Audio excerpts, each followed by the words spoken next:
Can everyone please take their seats?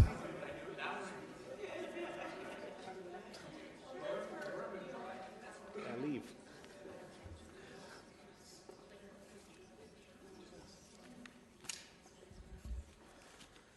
Welcome everybody to the Community Infrastructure Service Committee meeting part 2 for Monday, April 3rd, 2017.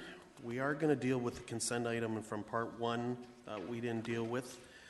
Item number 3, dealing with the parking regulations. Do I have a mover for that? Councillor Fernandez. All those in favor? Opposed? That's carried. Okay, on to part 2 with the discussion items. We dealt with item number 10 with the Bright Up Park. So the next item is item number 11, dealing with the 2016 Artist in Residence. And we're going to have Miss Sylvia Di Donato do a 5-minute presentation. Welcome, and welcome as a delegation, Miss Sarah. Yes, thank you. Through the chair, we just have a quick overview and a few images which tell the story so well.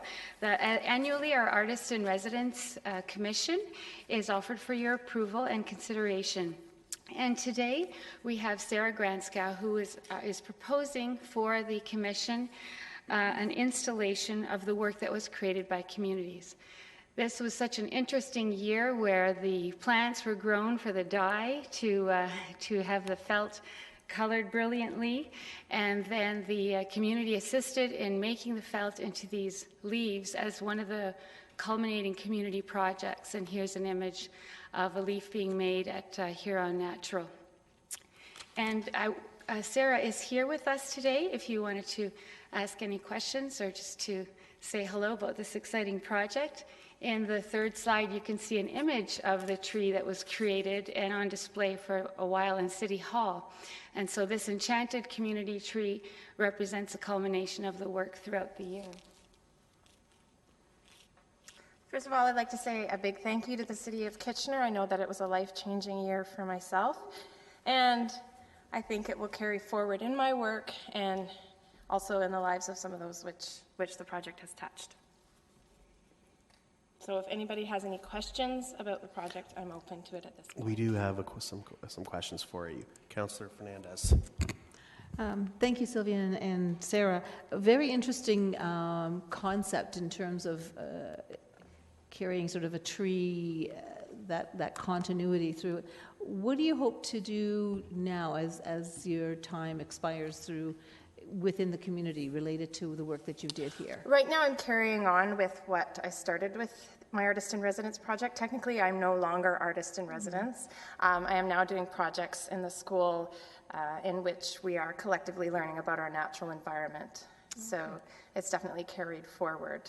So you were involved with a community garden as well to obtain the materials to do the dyeing? Actually, it was at Hibner Park that I was allotted a plot there. And I was also involved on the side with the community garden as well, the Guelph Street Gardens. I wasn't actually growing things there, but I was doing some workshops there. As an aside to my residency, it wasn't technically part of it.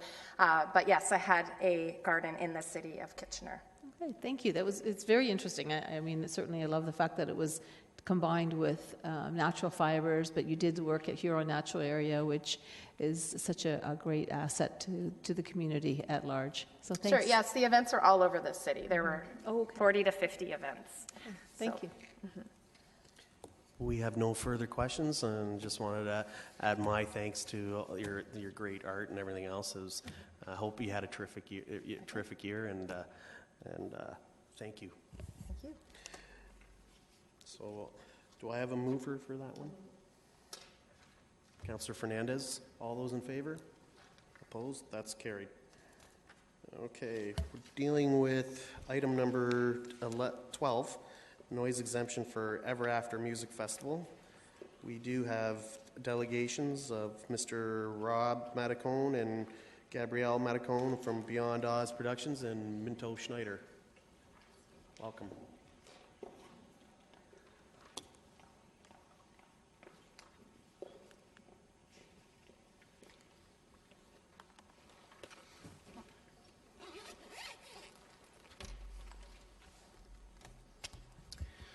Good afternoon to all. It seems like an annual occurrence, so we're back. It's a good thing, I think. I'm Robert, by the way, if you don't remember.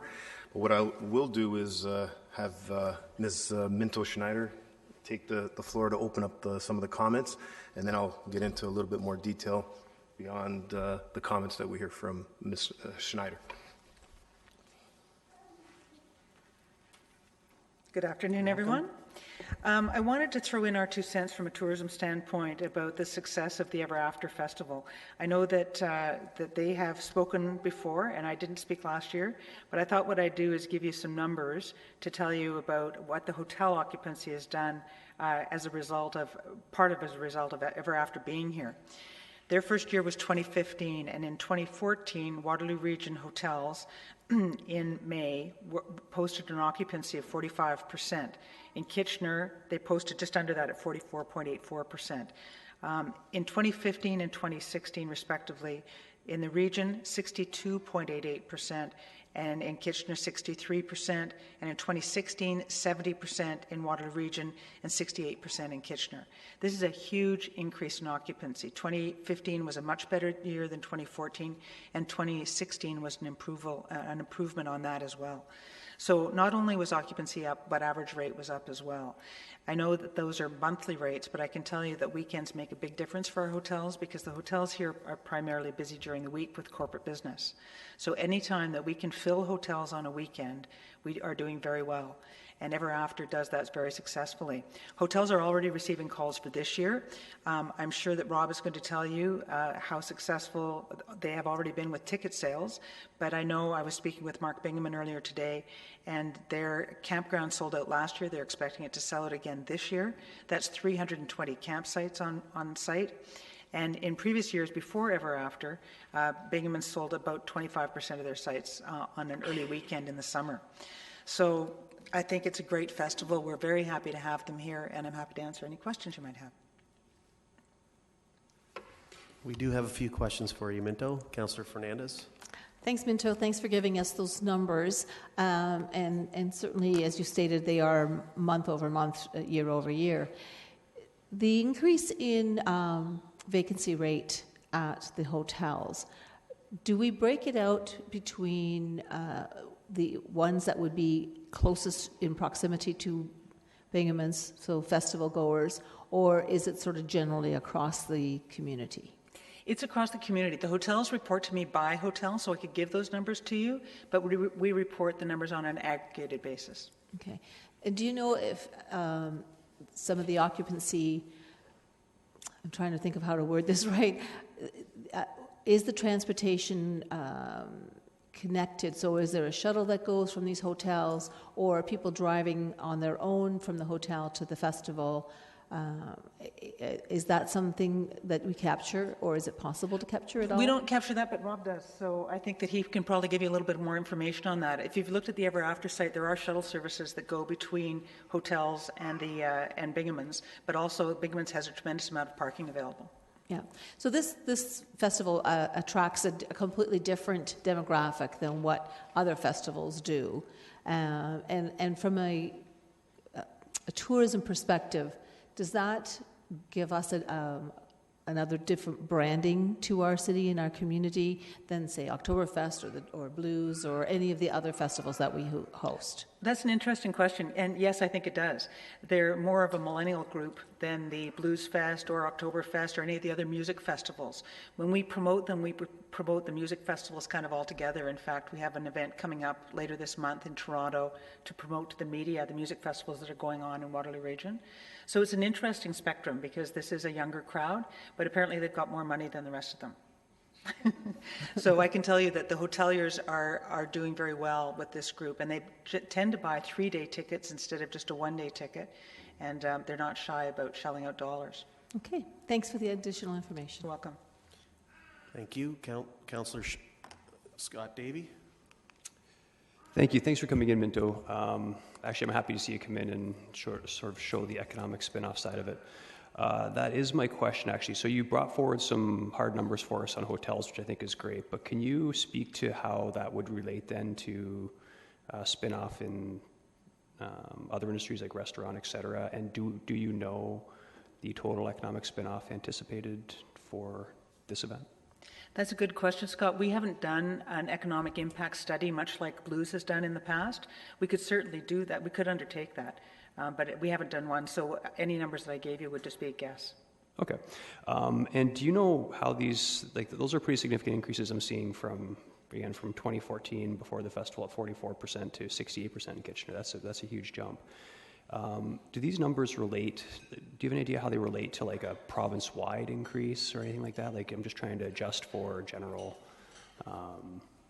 growth in the industry. Any ideas on that? That's a good question. I don't. I can get those numbers. Okay. I can tell you that from a Waterloo region perspective, we grew faster than most other regions year over year from 2014 to 2015. But I can't tell you if we were ahead of, like, say, Niagara, my arch nemesis right now. For multiple reasons, yes. Okay. Thanks for coming in again. Appreciate it. You're welcome. We have no further questions. Okay. Anyone have questions for staff or? Oh, so go ahead. Sorry. Sorry. I'll try to make it quick. I do have significantly more information with respect to some of the numbers. First off, I would like to address the fact that the efforts undertaken last year were, I believe, proven to be quite successful. The complaint level was way down, and as staff can identify, I think the complaints themselves weren't merited within the spectrum of the boundaries and things that we were given as our objectives. So we are personally quite pleased with that. I would hope that that's a shared feeling amongst the council here and the community at large. I can tell you that this year we are trending, and let me go back a bit. Last year we did an average of 21,000 people per day. It was a 3-day event. This year we are trending to sell out at 30,000, and that's our targeted sellout capacity for this year. We're well within the trending rate with respects to the sales. What is even more interesting is when we analyze the views with respects to our web activity, we've identified that we've actually reached 119 countries by way of viewership. From as far as Australia, we've really covered just about every country on the planet except for the primary countries in Africa. But Europe is pretty much encompassed in that, and all of South America. Our biggest traction is year over year in terms of improvement is our neighbors to the south. So our entire viewership, Canada represents 50% of that viewership on the website itself. The U.S. represents 40%, which is an increase of about 20-fold to last year, which I would think is an exciting thing to be aware of. Really what we're seeing is that there's a significant improvement to the awareness of the festival and moreover to the region. The proximity of the activity is really centered around the northern states, and we go as far down. We've hit every single state in the country. We have sales reflected in 35 of the states. So we're really excited about what that means. From a financial perspective, obviously, these are people that are going to come here and spend some money. They've committed to at least 3 days, and most of them a little bit more. We're leveraging the value that they clearly ascertain with respects to the exchange itself. And our festival is really considered one of the ultimate values in the scope of not just Canada, but in all of North America. So we're pleased with that. The social traction has been phenomenal. Scott, to your question of Minto with respect to trends and provincial trends, I can tell you from an industry perspective, as it relates to festivals, all the other festivals are experiencing decline, where we are ramping forward. So that's exciting. I think part of that is a testament to the region, to the city, to the experience that the festival provides, not just from a musical perspective, but from a venue-centric approach. So we're extremely excited with that. We have an incredible momentum that we're driving with right now. So we look forward to you guys assisting with respect to that momentum in a positive discourse based on tonight. Okay, Rob, thanks. We do have some questions for you. Sure. Councillor Marsh. Hi, thank you for coming in. So last year, like you said, the way that the speakers were oriented and the way the stage was set up really helped to mitigate the noise complaints. Are you intending to have a similar setup this year? Absolutely. It'll be identical, the orientation of the site. We've added technically an additional 2 stages, but oriented in the same fashion so that the noise is buffered by way of the hard and soft assets of the property. What we have done to limit, there was one area that was a bit concerning. We had a significant fireworks display and show at the end of Sunday night, so we've eliminated that. That was a big bang issue with respects to noise. So I think that will create even further, appreciation from the community. Yeah, and then great. And with your final act on the Sunday evening, what time does that shut down? 11 o'clock. 11 o'clock? Yeah, it's 11 every night, Friday, Saturday, Sunday. Okay. I remember last year we talked about a desire to make it earlier because it's the eve of a work day. I think while we are continuing to develop the brand, the festival, and the awareness of it, limiting the experience on a Sunday night would be detrimental to the actual brand and to the business platform, in that the Saturday and Sunday are really viewed as the primary festival days. The Friday evening is really a concert format. There's only a portion of the venue that's actually active in the Friday evening, where Saturday and Sunday the entire venue is captivated. Friday night there's only one stage running. So really Friday night is more of a bringing awareness to the community that we're here and this is what we're doing. Come and take a look. So it's designed around a concert platform. So the Saturday, Sunday to 11 is quite critical now. If we are able to, with any kind of good fortune, to expand on the platform in subsequent years, then we can definitely look at that point when we can offset some of that negativity that would surround a typical festival environment by means of other opportunities. Thank you. Thank you, Councillor Marsh. Councillor Schneider. Thank you, Chair Ioannidis. I just want to know the relationship you have with our city staff. Has that been a benefit to you in your working relationship and the ability to bring in the type of acts and show that you can put on? I can speak to the staff responsible for the noise issues. Gloria has been wonderful. Jeff within the city has been fantastic. I believe that every year the city, as we are learning to expedite the process in a more efficient manner with respect to all the different stakeholders involved in an undertaking as this. So I'm pleased to see that every year we learn from one another and we get a little bit better. But it's been quite good. Unfortunately, last year there was that bit of a setback with respect to what occurred under this forum. But I outside of that, I've been extremely pleased. And the acts that you're bringing in, you're bringing in the top acts in this musical genre in the world, and they have no issue with coming to Kitchener. We're building a good reputation for that. You are, and we are collectively. And it's not just centered around Kitchener's involvement. It's how all of the stakeholders interact: police, fire, AGCO. We are intending to carve out a new roadway with respects to what Kitchener and the region represents as a routing destination. So from a technical term with respects to the industry, artists like to travel on a path. It creates efficiencies and it maximizes their dollars. But they also want to enjoy the experience. So Kitchener's quickly becoming a routing point to the agencies and the managers that represent these artists. And their experience has been quite good. It's not just at the event, it's leading up to the event, it's accessing the venue, it's post-event with respects to the hotels, and their continued experience in the region. Do you see any potential for us? I mean, we parlayed this musical genre in Kitchener as a great location. Could you see us being able to use that to attract the top acts in all musical genres? Absolutely. As I've indicated last year as well, we are expanding on the multi-genre application. This year there's a little bit of a crossover within the Ever After property.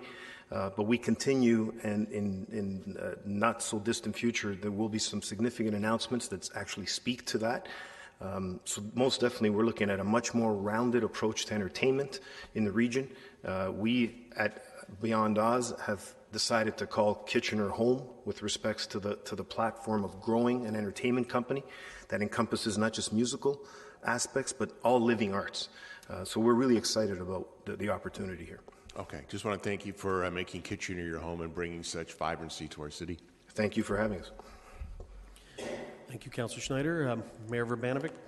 Thank you very much, and thank you for coming in and for your interest and focus on our community. And I know we've chatted on site before, and I certainly am pleased to see how things have evolved.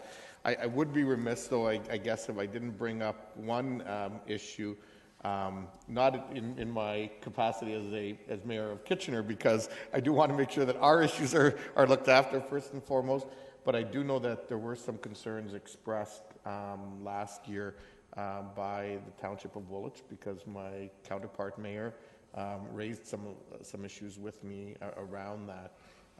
As we shifted the sound, it did have an impact over there. Are there any things that can be done to help mitigate that without increasing the impact on Kitchener? No, for sure. So we have, what we've done this year is the center stage, which is the most impactful and pronounced stage from a sound perspective, has shifted over towards the river a little more, so that we're actually engaging in more soft landscape to create some buffering. But to speak to last year's concerns, we had one of our staff in that area, in the residential areas that were affected by that. And literally, aside from a sheer second or two of spike, we never exceeded 65 decibels even out there. So I think, you know, what we're really speaking to, again, is the emphasis on what the genre is about. There's a bit of an emphasis to bass and that vibration, which is disturbing to some and you know, fantastic to others. But that's really their first exposure to what that sound is. So I think as they become aware of what really the decibel levels are, and that we are trying to maintain the same standards in their communities equal to Kitchener as well. Thank you, Mayor Verbanovic. Councillor Fernandez. Thanks, Rob, for being here and talking about this. Just a couple of questions. One related to your Ontario Local Acts. Can you just explain a little bit more about what that is? What is that component? Sure. So I think it's important for our residents to understand that you're not just pulling acts from abroad, but also from Ontario? Is that Most what definitely. It is? As I indicated, we have a 3-stage platform this year. So the main stage will have really artists from all over the place. Second stage, which is equally a significant stage, has only Canadian talent. And the third stage, the Ontario stage, is literally limited to Ontario talent. These are up-and-comers, those that are trying to make a name in the DJ community and in the EDM side of the world. And so we're excited to give them some exposure and to bring them and make them part of a relevant experience, because as any artist can speak to, surrounding yourself with a higher caliber of artists empowers you to achieve that equal greatness. So we're really excited about that specific strategy that we've undertaken. Okay, and I certainly think that's a wonderful thing to open the doors and the open opportunities for those artists as well. Absolutely. So from an educational perspective, you know, as we talk about this, as your festival grows, and as you get more media coverage around what you're trying to do to minimize the impact to the community, are there other ways that you see your festival and sort of extended performances or opportunities to educate the public that this festival, although different from some of the other festivals, has a artistic quality to it, although it's a different genre, it's here as an opportunity to brand the city as a festival destination, but also offering opportunity for young and upcoming acts? Well, That was a long-winded question, I'm sorry. No, totally, I appreciate it. Our marketing strategies have evolved over time as well. And one of the strategies that we've engaged on, where it'll probably give away my generation, I do believe in traditional advertising platforms. So some of what we're doing is we're going into Landmark and Cineplex theaters so that we can be exposed to a greater population. It's not singularly targeting a specific age demographic or a specific like or dislike to any one type of music. The other area that really the city staff and all of you can really assist in, and I know that Gloria has spoken to this before, it's an active platform of education to the community by yourselves. You guys are the most impactful to the residents of this city, and probably would garner the most attention. And so just making the community aware from that perspective, being assertive with respects to circulating information that there is an event coming and the scope of the event, the impact of what that event is, both artistically and economically. Okay, thanks. And you're correct when you say, it has garnered attraction globally. I met a young fellow who was from Australia and happened to be in the outlying region and had an opportunity to not only attend the festival because he had heard about it globally, but also to work the festival. So not only he's a backpacker all across the world, and I think it was interesting that he was able to tell me the story of being here in Kitchener for that festival. So I thank you for coming in. I think thanks also for the effort that you're making to address the concerns of the community, all the while bringing a new genre of music that maybe some of us may not appreciate, but we want to offer opportunities across the board. It's not a whole week of festival. It's a few days, and yes, it can be disturbing for some people, but I think we have to sort of take the good with the bad sometimes, right? I appreciate that. Thanks. I'd like to ask for a recorded vote on this, please. Okay. Councillor Davey? Thank you. Thanks again for coming in, Rob. Appreciate it. First off, again, I just want to echo my other councillors' comment. I think it's great that you're showcasing Ontario and Canadian talent in this as well. I think it's a great step. Of course, as great as this festival is, the price to pay somewhat in this area is the noise mitigation. And I will say that you and your company has made great strides, as I've noted in the report. The first year there was 57 noise complaints, and that dropped to 7 last year. So my question, without getting into detail, I heard that you made some changes and some tweaks. Is your expectation that the concern with noise of the surrounding residents will be better, the same, or worse as a result of the changes from this festival? I think trying to be as diplomatic as possible, I would suggest that it might be similar in that if we can identify where the point of origin of the complaints came, it might be centric to that particular group of people. We hope that it'll be lessened. Definitely removing the fireworks display at the end of the night, which was quite significant, should help in achieving that. Sir, I appreciate that as well. Thank you. We have no further questions. I have one question. Sure. In the past, when we have other organized festivals that come in, they usually do an economic impact. And one of the models that they've used, I'm pretty sure, uses the TREM model. Is that something that you're looking at providing in the future? Because I think it's beneficial on your behalf and as well as for the city as well to know those statistics. Most definitely.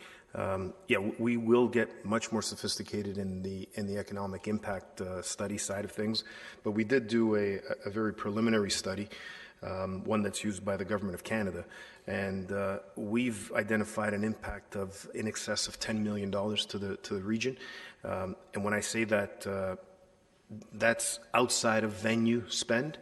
Within the venue, there's an additional $4 to $5 million in spend. Okay, that's good. See, those are statistics I like to hear. That's music. It's a nice number. That's music to my ears. Do you have an idea the amount of dollars that you have impacted in this community since you've been here? like as in total? Yeah, I would suggest that it's in excess of $20 million in total. Ourselves, I can tell you personally, with respects to what we have spent in the community with putting the event together, and now not all of those dollars obviously are retained and felt at the region level, but we have over the course of the 3 years spent well over $12 million. Okay, excellent, thank you. That's all the questions we have for you, Rob. Thanks very much. Do we have any questions of staff or anything? Councillor Yaneski? Yeah, thank you. Appreciate, this is the staff.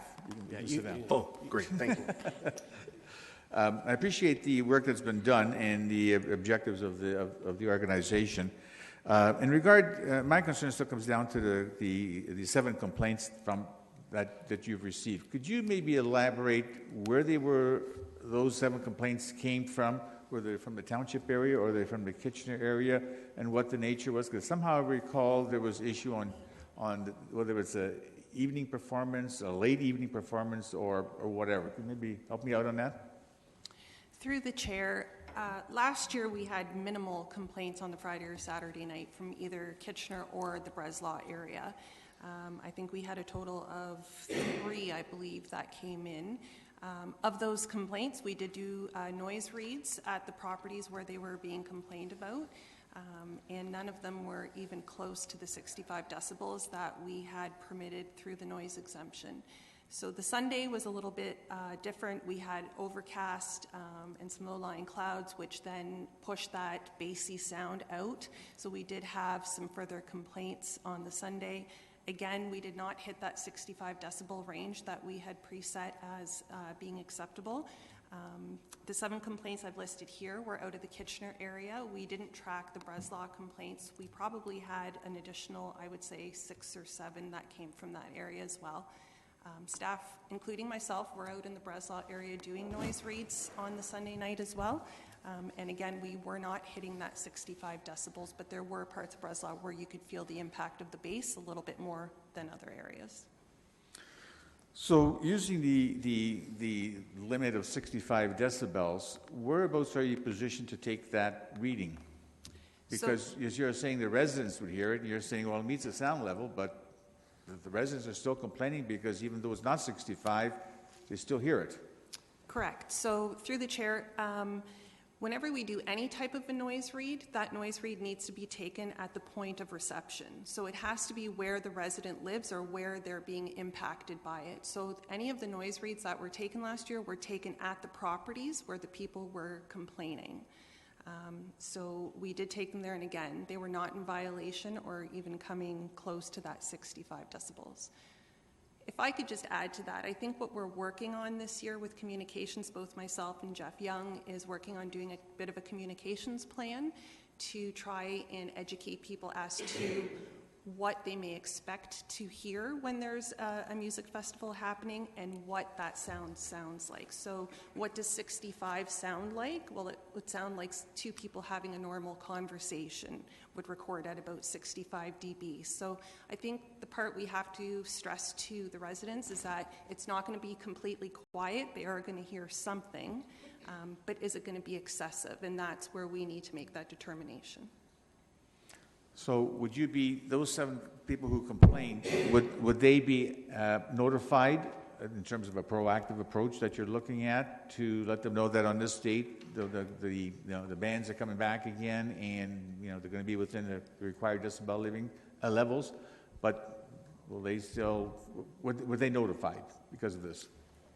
Through the chair, we did not notify them. We only had, of those 7 complaints last year, we only had 1 person who was even willing to speak with us and be seen. So we did still go to the property where the complaint was coming from and took a noise read from outside. But we only had 1 person that actually wanted to see the officer and actually watch the read being done. So we don't have that contact information other than an address. Okay, thank you very much.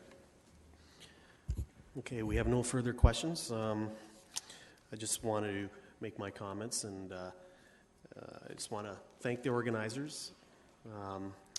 I think when you first came here, there was a lot of questions raised, and I think you've eased a lot of folks' minds. And I think we all have the same common goal and common vision for this community. We want to create this community as a vibrant community that's actually kind of starved for entertainment, and I'm very glad that you guys can provide that for our community. Having the facts of knowing that there's been $20 million, again, that's music to my ears. I love the economic impact as well as the vibrancy that it does create. I do appreciate the issue that you dealt with, the noise complaints, and how much you dramatically reduced that. That's very much appreciated. I think it's a great testament to the dedication that you guys are willing to bring on a world-class festival to our community. And again, I wish you all the success. And actually, because I will be attending this year. I don't have any commitments at those weekends, so I'm going to actually get a taste of whatever After is all about. So again, thank you. So we do have a recorded vote.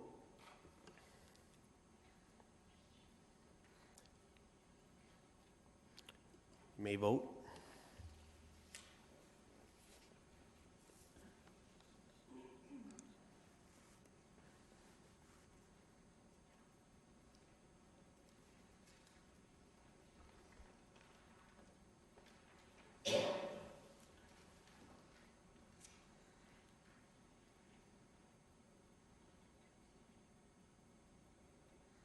It's been carried unanimously. Thank you.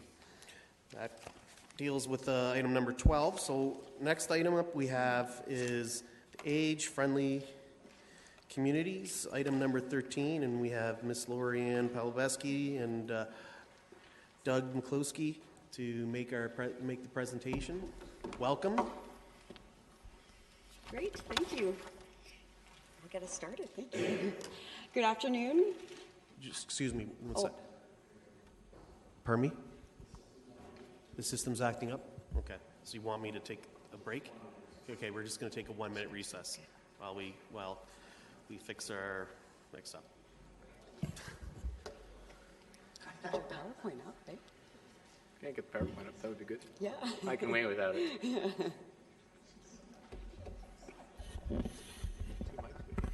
Okay, even better. Thank you. Right. You can be All tech right. support. We don't have to bang our heads together. Yeah. Yes, that's right. We work pretty closely.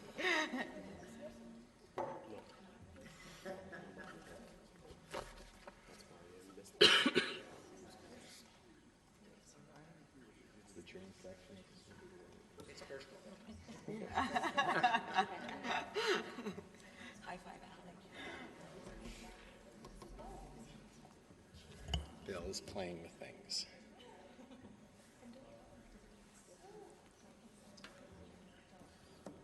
Did you bring your water? Yep. Okay. I got it here. Okay. Oh, Get good. some shared space. There we are. There we go. Good.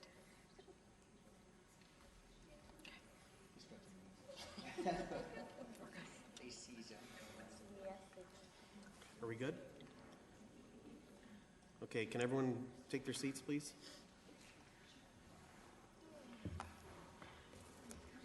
Okay, go ahead. Thank you. Good afternoon, Chair Ioannidis and members of Council. I'm Lori Pawlowski, and I'm pleased to be here today on behalf of staff and our Community Steering Committee to present our Age-Friendly Kitchener Action Plan for your endorsement today. I'm just going to provide tech support, but I'll hand it over to Doug to do the presentation. The Steering Committee is here to answer any questions, and so is staff after. So thank you.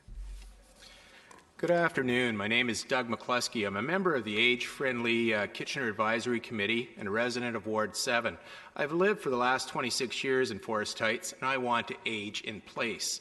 I know from my work with the Neighborhood Strategy and the Safe and Healthy Communities Committee the importance that our residents place on feeling that they live in a safe, healthy, and inclusive community. I'm pleased to be here today on behalf of the Advisory Committee. We are excited to share with you our action plan that will support older adults in Kitchener to live active, safe, and meaningful lives so that they can contribute to all aspects of community life. Over the past year and a half, we've had a remarkable group of volunteers, community partners, and city staff working together to create the age-friendly Kitchener Action Plan. We are fortunate that several members of our project team are with us today, and I kindly ask them to stand and be recognized.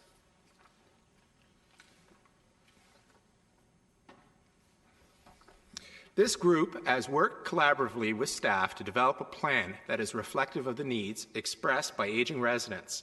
They have given of their time and have been committed to each phase of this process. Age-friendly communities recognize that individuals experience aging differently and, as a result, require an approach to planning and decision-making that is flexible and responsive to the varied needs that exist within the older adult population. It is not a one-size-fits-all approach. And to illustrate this point, I would like to take a minute to introduce you to two Kitchener residents, Marjorie and Doug. Marjorie lived the majority of her life in Kitchener. She was always physically active and was even jogging into her 80s. Marjorie truly valued her independence and wanted to remain in her home for as long as possible.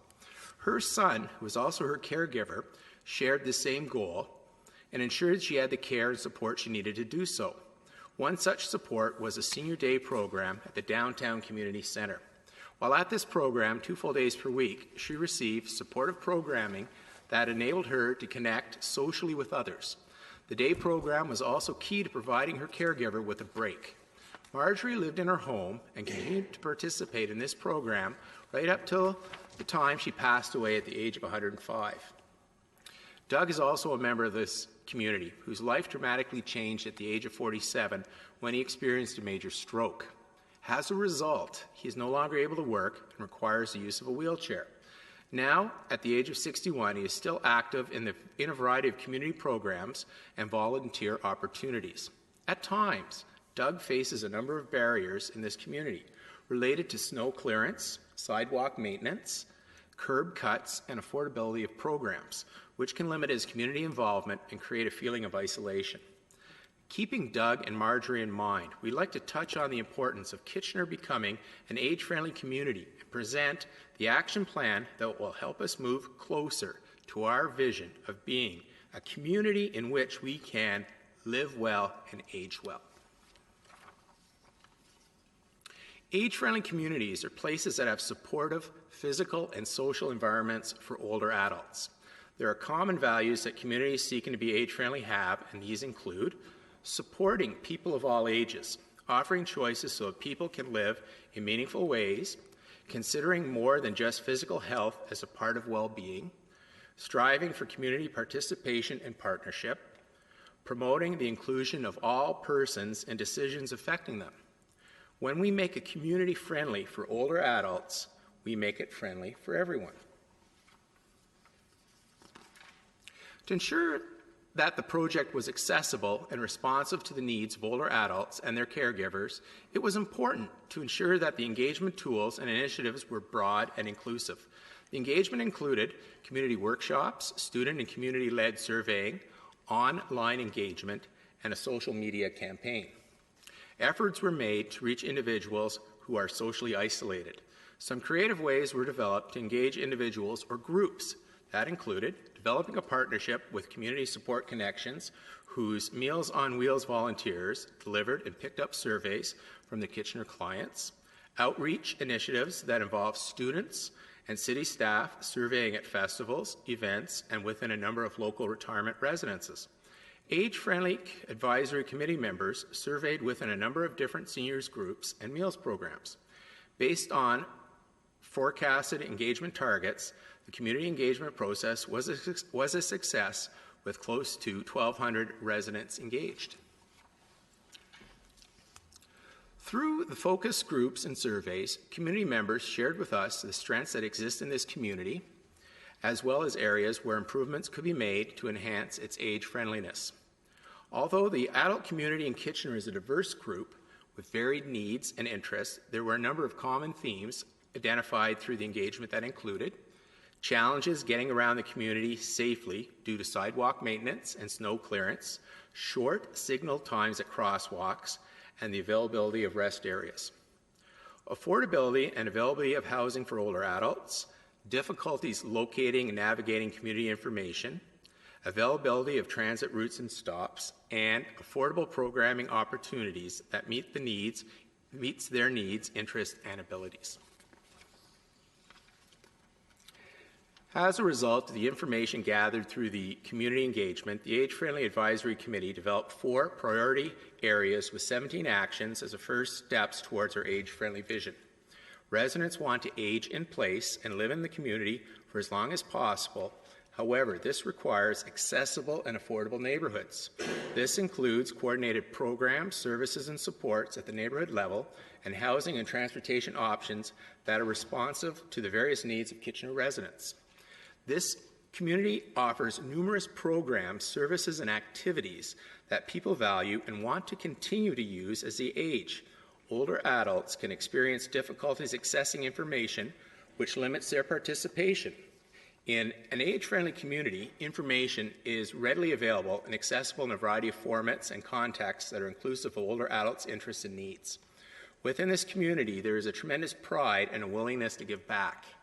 Older adults want to be engaged in decisions that impact them and to have their views heard and respected by government.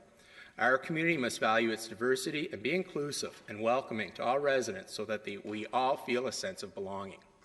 Older adults want to be active and vital members of the community through increased opportunities for connectedness and well-being.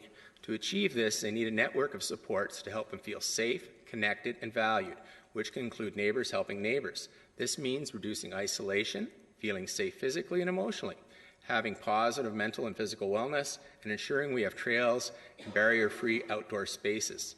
These priorities mirror and support those of the neighborhood strategy, especially as they relate to belonging, connected neighborhoods, and how residents define great places. As a result, the FC actions brought forward have been coordinated with those of the neighborhood strategy in order to minimize duplication and to strengthen the success of achieving outcomes.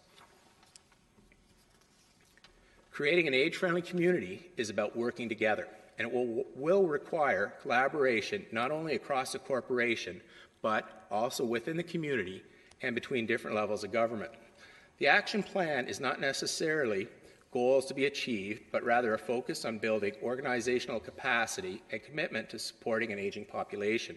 Following Council approval of this plan, staff will work together with the Mayor's Advisory Council for Kitchener Seniors and staff from across the corporation to prioritize actions and develop a 5-year implementation plan.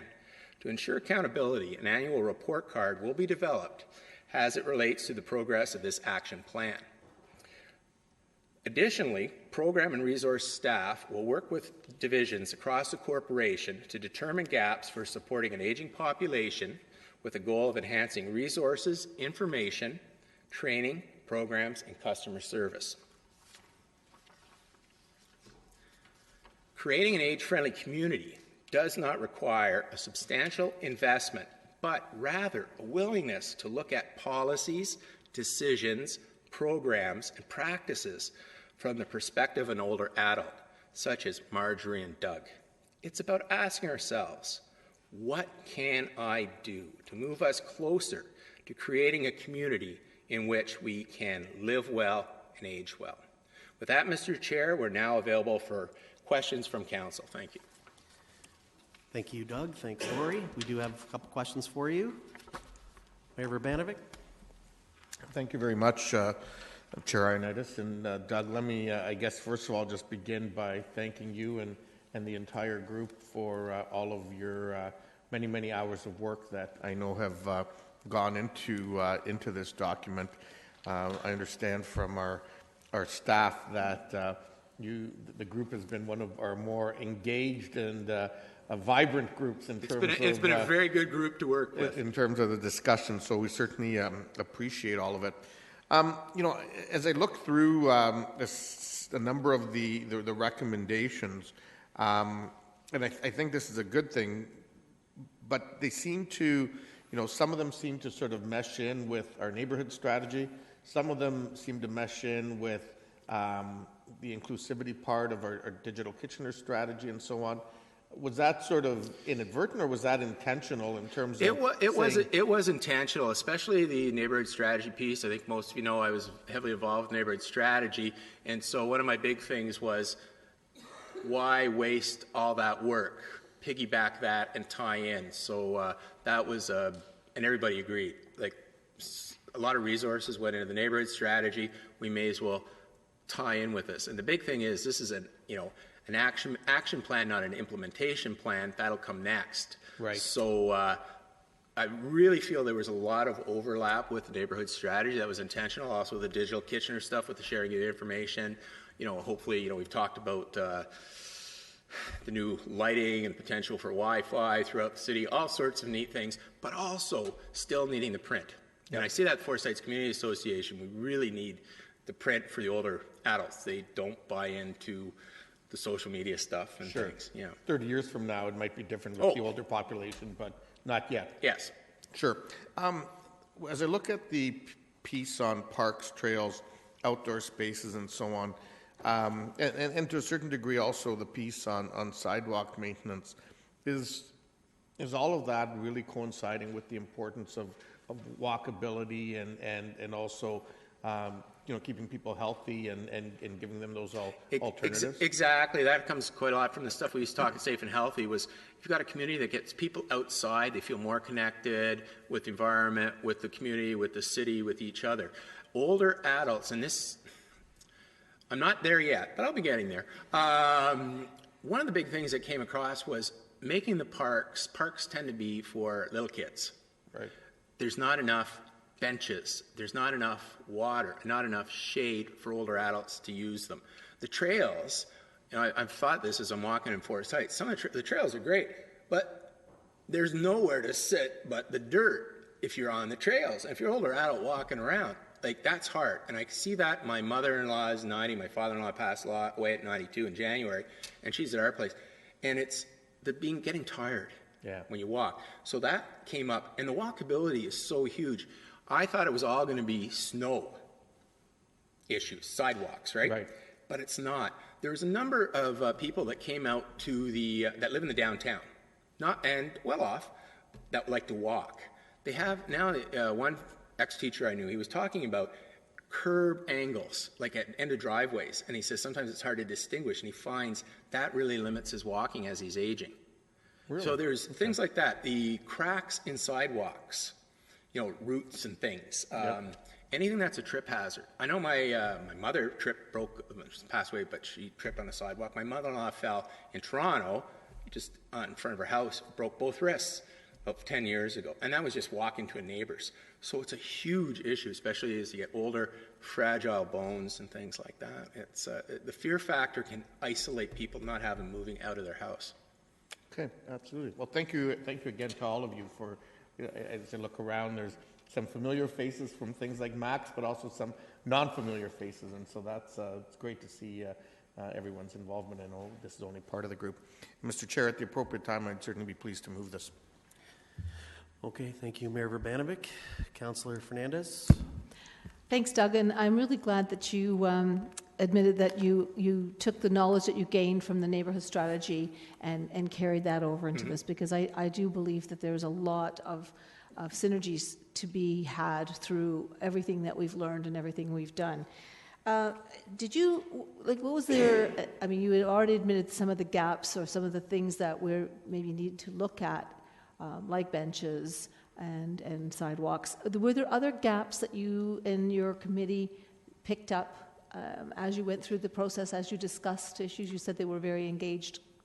There's lots of engaged. I think one of the gaps is, and this came through the neighborhood strategy, and it's perennial one at the community associations too, is engaging those that aren't engaged. The people that are coming to the 3 older adult centers, they know about them. They know about the programs. They're coming to it. If they're at Forest Heights, if the older adults, they're coming to it because they know about it and they value them. It's how we reach those that are not engaged. And also, I felt one of the gaps was multicultural.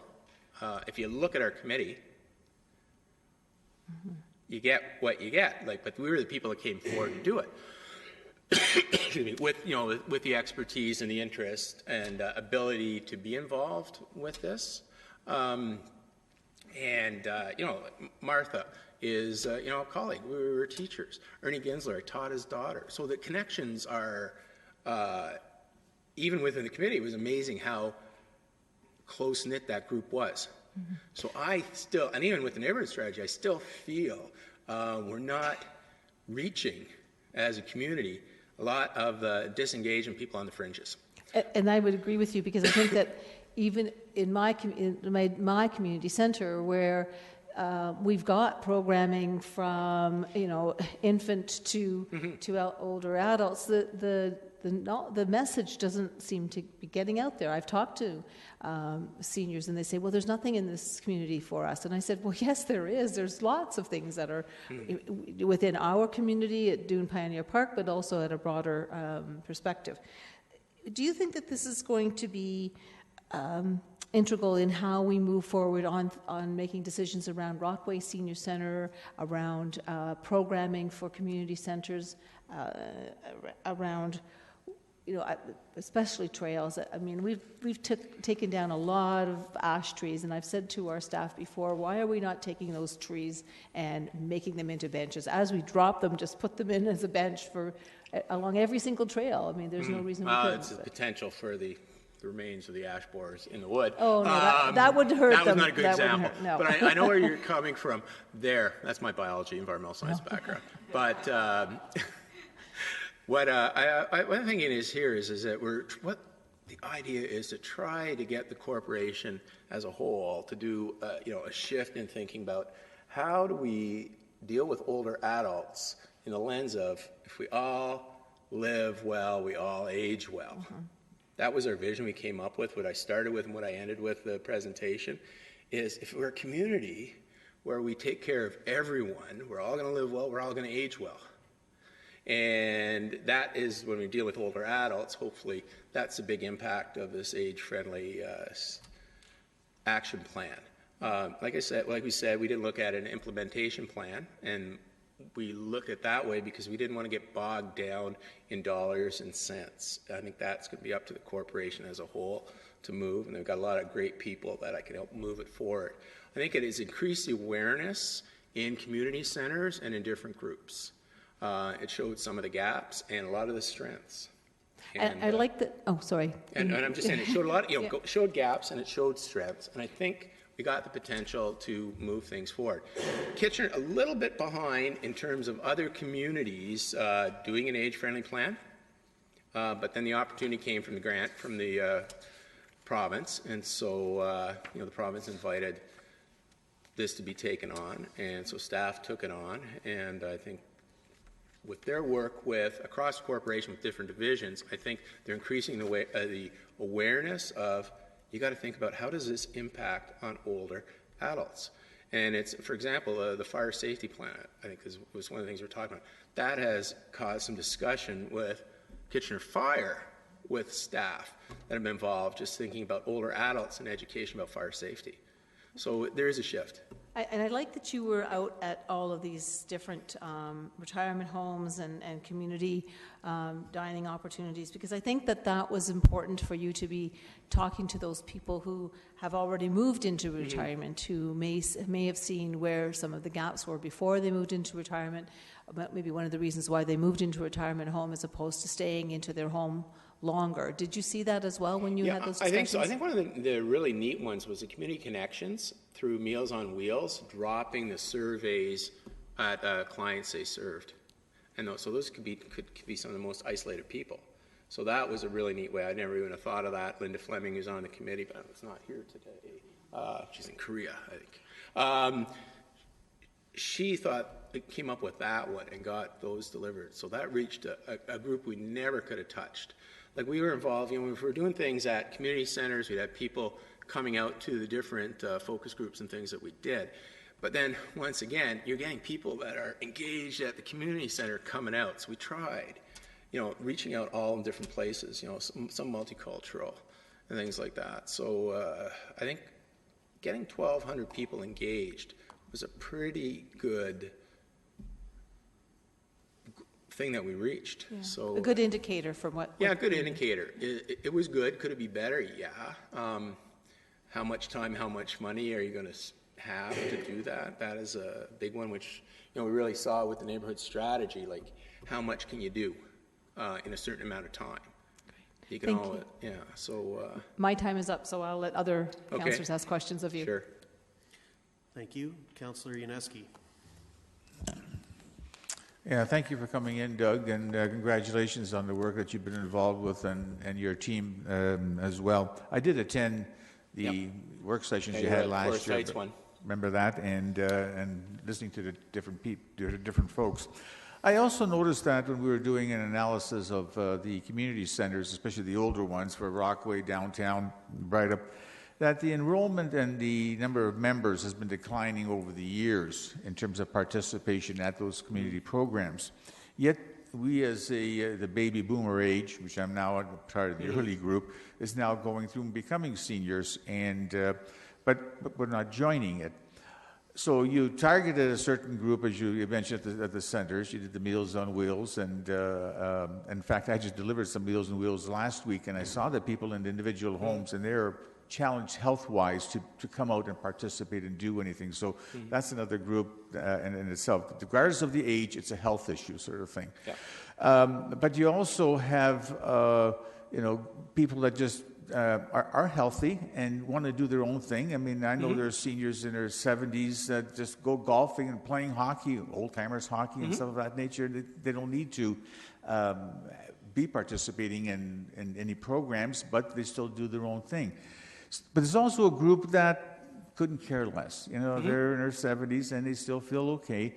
Do you feel that you still got to target other groups that you feel you may have missed, or how do you find that as a challenge? Because not everybody wants to participate in this. I think it would be good to try to increase the awareness, and that's the information piece. Part of this, I think, is it's trying to hit as many different things as you can. There's a lot of people that don't get involved with things. And I give my example. My wife's 2 years younger than me, but she does her own thing, right? But there's a lot of things about walkability, place to sit, water. My wife's not a joiner like I am, okay? And will do things and get involved. It depends on so much on the community. Like I'm going to jump to a younger group. Like at Forsyth's Community Association, we've got, for the spring session, more people signed up than ever before. Like, it's just growing. And that's a big part of it is pickleball. That tends to be an older adult thing. It's exploded all over the place. So that's one of the things. We've got all sorts of different things going on at the center in terms of our recreational programming. So we're reaching a huge number of people. And Jerry just sent off an email to the president saying, wow, this is amazing. We got the highest number for a session. They're coming out of the woodworks, which is great. It's location, it's accessible, and it's affordable. Like, we make money, but we run low-cost programs. And that's something that we got to do, across the city if you want to engage all sorts of people. So you're getting some people who may not necessarily be buying into the older adult thing, but they're doing something with kids, right? And then grandparents come with the kids, and there's other stuff going on. It's kind of neat. We need a bigger center, but that's besides the point. So there's a lot of stuff going on, and it's happening all over. Yes, we got to reach more people. One of my passions is the downtown and those that are not as well off. I still help at, it's not an Out of the Cold really anymore. We still call the Out of the Cold St. Matthew's Lutheran on Church Street. And those living in poverty and elderly, it's not nice. That's the bottom line. It ages people. How we engage those, it's a hard one. But there's a group that we're not serving well, those aging in poverty. Well, you do have your challenges, and you can't hit everybody. I mean, you advertise as much as you can, you invite them, you try to hold these workshop sessions or whatever, and you do the best you can, and those who want to participate. I know after I attended the sessions last year, I talked to some of my neighbors living in Forest Hill. It's an older generation. And they seemed healthy, but they just weren't interested in participating. I'm fine where I am. The park's across the street, and I can go for my walk, and they have no complaints. And although I do agree, you need some more park benches, a watering fountain or something of that nature would always help. Those are little things that just you may not think of, but they become beneficial. So I'm pleased with the work that you're doing, and just keep on doing it. Thank you very much. Thank you. Thank you. Councillor Etherington. Through you, Mr. Chair. Doug, thanks very much for the report. It's fascinating reading. A couple of quick questions. When you talk about sidewalk maintenance, snow clearance, Are you suggesting there that despite the budget issues, which you also mentioned, that we should move toward sidewalk clearing? It is with every group that we talked about, older adults, the issue of isolation because of safety issues in the winter is big. Yeah. On my street, I had a big snowblower. I do the sidewalk up and down one side. Other guy across the street does like we do it, right? Yep. But not every street's like that. And also, I'm young enough, healthy enough that I can do it. And I have the time, so I can do it. Not everyone can. It's very isolating for people, not just seniors. Anyone with a physical disability is at a huge disadvantage in the winter if they do not have their own car. And if they have to rely on the GRT, because it's not just, okay, the bus stop will get cleaned out eventually, it's getting to the bus stop. It's 2 full blocks from my house to the closest bus stop. And I'll be honest, the only time I've ever taken the bus in Kitchener when I was a student, which was back in the 70s, right, was to entertain my kids, to take them to the KPL downtown. It would be an outing. I never take the bus because the bus sucks in my neighborhood. It's a distance, and I can walk. That's the bottom line. If that's your only choice, getting around in the winter, it's not nice. And if you're poor, you're stuck on the bus. Can you imagine how the people that were, I know it's not your guys' fault, but with the potential to be on strike, with people that are dependent upon that. So the winter is a huge issue with those that are not able to get around. And I know there's talk with legislation from the province to get the municipalities that are not clearing sidewalks to do so. That may be coming another year or two. I'm not sure. That's something I keep hearing about. That is a big issue. Yeah, it's a huge budgetary concern. I do get that. Does that affect the bottom line for community centers down the line? It might just very well, but that is a big thing. It's not, but Frank, Councillor, it's not just the snow, it's the sidewalks safety in the summer too. It's just the walkability issue. Right. In the winter, it's much more pronounced. And other than the group you just mentioned, the ones that are not involved because of poverty or reasons of poverty, you think those senior taxpayers, they'd be willing, as a lot of other people have told me, they'd be willing to pay toward that kind of snow clearance program? You know, I can't speak for every senior, but, you know, I'm not a religious person, but I do help at a church. Yeah. And most of the volunteers, not all, but quite a few of them are older volunteers. Because you got the time, you got the expertise, and those people give a lot. And so the ones that are already involved in helping the community, those seniors I think would. Okay. I would. And I'm quasi-retired. I'm very fortunate. I still do work on a different basis, but I probably give more to charity now than I ever did before, because I know the need, and I try to aim locally with things. Not everybody's in the same position that I can to do that, but I know a lot of people that do, that are retired. Okay, I'm running out of time, Doug. The one other question I wondered about is that issue of safety. When you talk about elderly people feeling unsafe, is that because they're afraid of criminality, or is it? It could be a combination of both. It could be at night, poor lighting, and being afraid because you're more vulnerable. Yeah. It's the physical safety, like falling is a huge thing. It's the unknown. Because they're not, like I know with my mother-in-law and my father who's in Ottawa by himself, 82, is, nervousness about people coming to the door, right. Because they do get preyed upon. I know my father says he just feels sometimes he's not as sharp as he used to be when he's had a few times where people have tried to scam him, and he quickly says, well, I'll phone my daughter and you can talk to her, and they buzz off. But or even by telephone. Yeah. So that is a challenge. Some older are nervous of the downtown, just because of appearances of people. There's not that safety level. Yeah, so it's just you feel more vulnerable as you age. Tell me about it. Yeah. So you. you know, and you know, you live downtown, so you know what I'm talking about. It's just it's what people perceive, and that's a reality.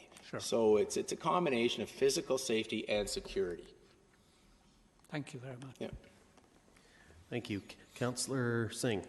Thank you, Mr. Chair. And before I ask my questions, Doug, I just wanted to take a second and thank you, because I have noticed you in firsthand giving so much of yourself to this community with your various roles and involvement. So keep up that, and this community is better for it. With what we're doing a discussion today, a couple of things I want to touch on, and my apologies, I had to step out for a minute, so I don't know if it got discussed through questions or the presentation.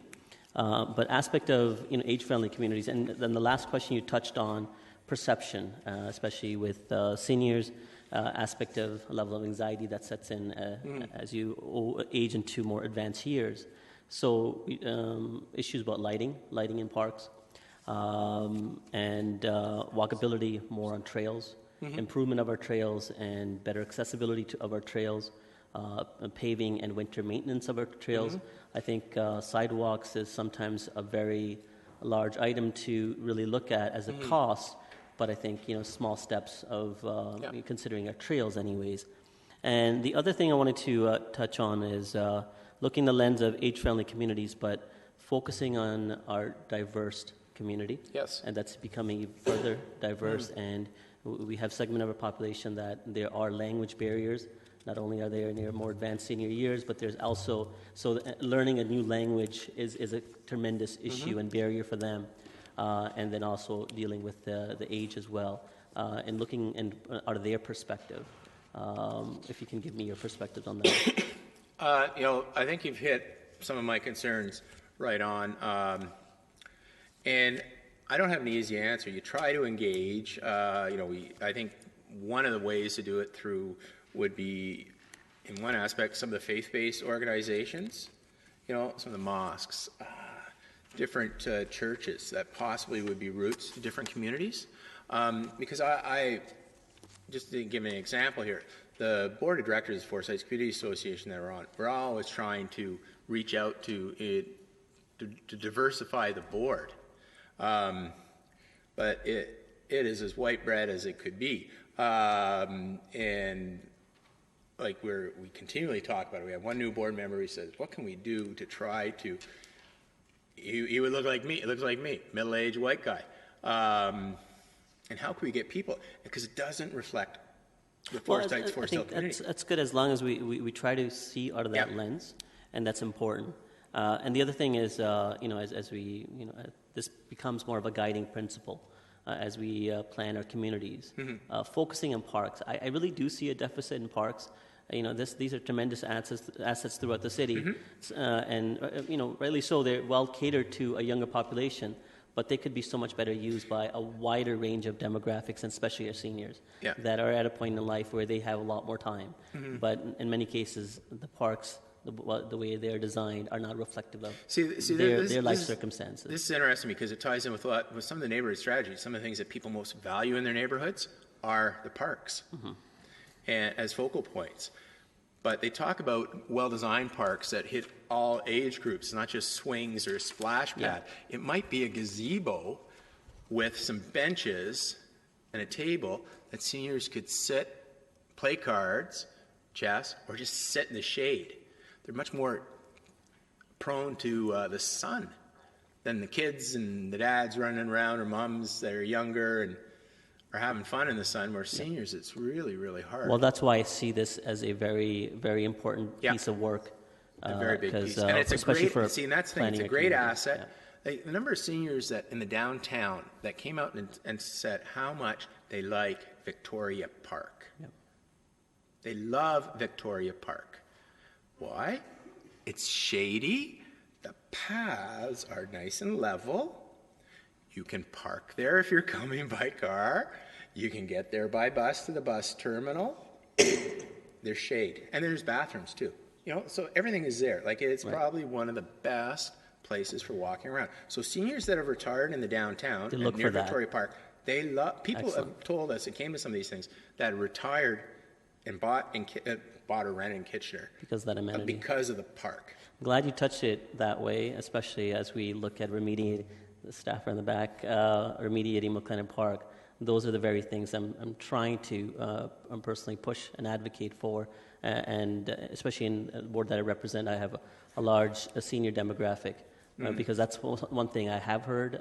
Trails, lighting, shade are absolutely essential in our large parks to cater to their needs. So thank you. Thank you for all that you do. Thank you, Councillor Singh.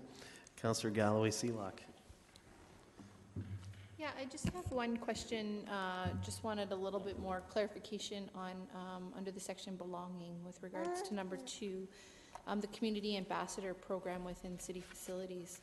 I was just looking for a little bit more of an understanding of what that could entail and entail, so that I can have a better appreciation for that. I don't know if Doug, you want to Okay, I'm going to put that one to either Lori or Michael.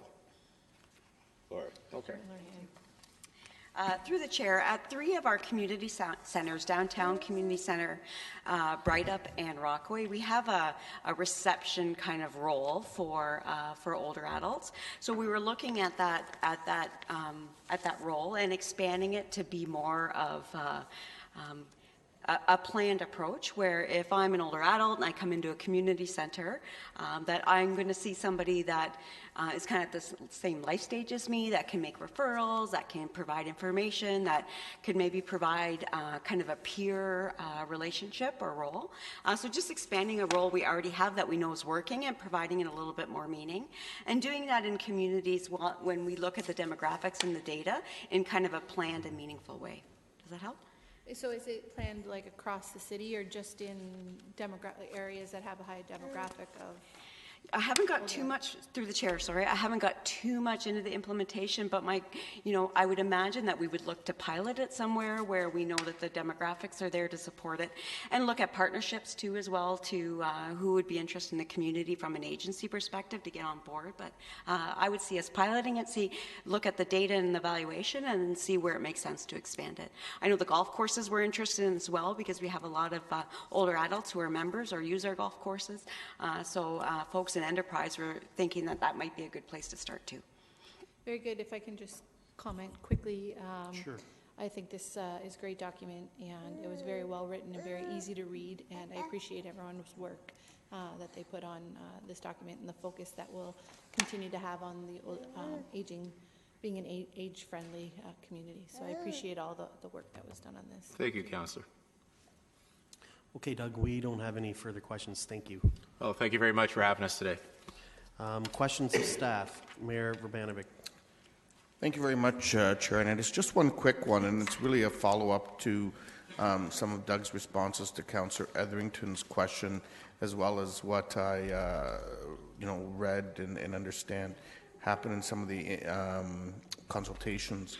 On the snow piece in particular, I'm wondering if staff can give us an update. Where are we at from the province? I know what we were waiting for was the legislation to be updated and what our requirements would be. I don't believe that that's happened yet. Do we have any better idea on timing? And then what's sort of the game plan internally once we do hear back or once we know when the province is dealing with it? Okay, Ms. Fletcher. Yeah, through the chair, as of a week ago, before I went on holidays, we had not received any updated information on the new legislative standards. I know that our Director of Roads and Traffic sits on the committee that is reviewing the new potential standards, and I know they're still under review, and implementation has been deferred. I can get Council more of a definitive answer when I check in with her tomorrow, but as soon as we have an update, we would give Council an update. Thank you. Councillor Marsh. Thank you. I was just interested in whether or not the new community engagement strategy would help with some of the problems that this committee had with trying to engage people from diverse backgrounds and involve them more deeply.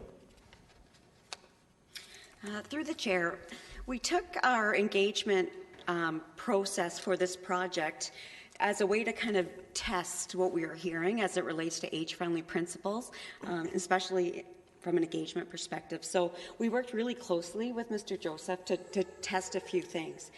In that, what we're doing is we see an opportunity through the special outreach project, through the community engagement, through Engage Kitchener, to really inform some and use our learnings from this project and apply it to what the corporation does next. Okay. Yeah. Thank you. You're welcome. Thank you. Councillor Davey. Thank you. It's actually more comment. So go ahead. Okay, great. Yes. So I wanted to thank all of the volunteers involved in this. I remember I did some of this related stuff in university as well. I think it's very, very important. I just wanted to comment briefly on the technology-related side of this. I firmly believe that technology can solve a lot of the problems that seniors face. And just when we start to tackle this as well, something I wanted to point out, and just in my own experience, in terms of the digital divide, in terms of the social media, but more so the finding of information, city-related municipal information. It is getting easier and easier, but I think the one angle that I would encourage staff to look at going forward is not necessarily creating new tools that, to help seniors sort of find information that they're looking for, but leveraging the existing technology that's already out there. I'm blown away that people don't use it as often as they do already, but the newer initiatives where there used to be, the idea of no interface, because interfaces become confusing, but with today's natural voice recognition technology, it's phenomenally simple to find information by talking to your phone or your computer instead of having to worry about the interface. I use it myself. It's quite frankly simpler for me if a resident calls and has a concern to talk to my phone and say, "Okay, Google, where's the official plan?" And it will link it in one of the first few comments if it doesn't answer directly. Same with leaf collection and that sort of thing. So in terms of the most simple possible interface, it's always going to be voice. If there's literally no buttons, no screen required at all, and it's simply voice interaction, I think that's something that we should be looking at leveraging, and the technology is already out there. And I've mentioned that in the committee as well, as I think there's a lot of things that are changing that are going to evolve. So that's some really good questions. Mayor Urbanovic. Yeah, I was just going to move the motion if we're at that point in time. If you want to move the motion, go ahead. Yeah, I'll move it and just very briefly add to my comments. As I said earlier, this is an incredible piece of work. I think, as others have noted, it's very easy to read, very friendly. I think it ties in it's not creating a whole series of new directions, but in fact ties in with a variety of other pieces of work that we've done as a city. Most importantly, relevant to this is the neighborhood strategy and how it's bringing all of this together and focusing on creating really a sense of belonging for our seniors, one that will hopefully allow more and more of our older adults to age in their homes, to age with dignity, and to see how we as a city can fulfill our role in helping facilitate that as much as possible. We know that in the coming decades, while we are a younger than average part of the province, we do know that as everywhere else, our baby boomers and others are going to see an uptick in terms of the overall number of older adults, and I think this age-friendly strategy could not have come at a better time. Councillor Fernandez. Yeah, it's just you probably have it embedded in the document, and although I gave it a fairly good read, there are often times that we miss when we have a lot to read. Where will we take this action plan now? I know we're going to Max, but I heard what Doug said when he said that there's a whole sector of seniors, including those of cultural diversity, who may not be aware that this even took place, that we didn't spend many hours with volunteers and staff to come up with this plan. Will we take this to those retirement homes where we went and interviewed people? Will we take them to the Multicultural Center? I mean, I think it's an important, maybe it's a document that needs to be translated into a variety of languages. What are, besides the, handing it over to Max for implementation, what steps will we do before we do that? Through the chair, I'd like to answer that in two ways. When we came up with the draft, we saw the need to do almost a second round of engagement because we wanted to be sure that we could one more time reach out to folks that maybe we didn't hear from. So we went out back to the retirement homes, back to all the organizations and agencies we reached out to with a draft plan and said, here's what we heard.